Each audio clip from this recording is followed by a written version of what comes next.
അബൂബക്കർ എന്നവർ കഴിഞ്ഞാൽ ഉമർ ഇബ്നുൽ ഖത്താബ് റളിയല്ലാഹു അൻഹു വഉസ്മാൻ ബഅദ ഉമർ, ഉമർ തങ്ങൾ കഴിഞ്ഞാൽ ഉസ്മാൻ എന്നവർ, വഅലിയുൻ ബഅദ ഉസ്മാൻ, ഉസ്മാൻ തങ്ങൾ കഴിഞ്ഞാൽ പിന്നെ അലിയാര്. വഹും ഖുലഫാഉൻ റാഷിദൂന മഹ്ദിയൂൻ ലാ യജൂസു ലിഅഹദിൻ അൻ യദ്കുറ ശൈഅൻ മിൻ മസാവീഹിം.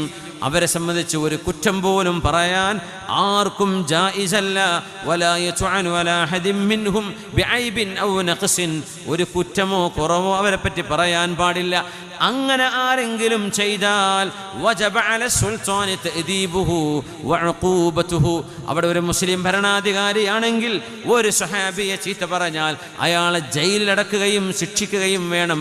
മര്യാദ പഠിപ്പിക്കൽ ഭരണാധികാരിക്ക് അത്യാവശ്യമാണ് എന്ന് പറയുന്നത് പണ്ഡിത ലോകത്തിൻ്റെ നേതാവ് എന്നറിയപ്പെടുന്ന ഉലമാഉ അഹ്ലുസുന്നയുടെ നേതാവ്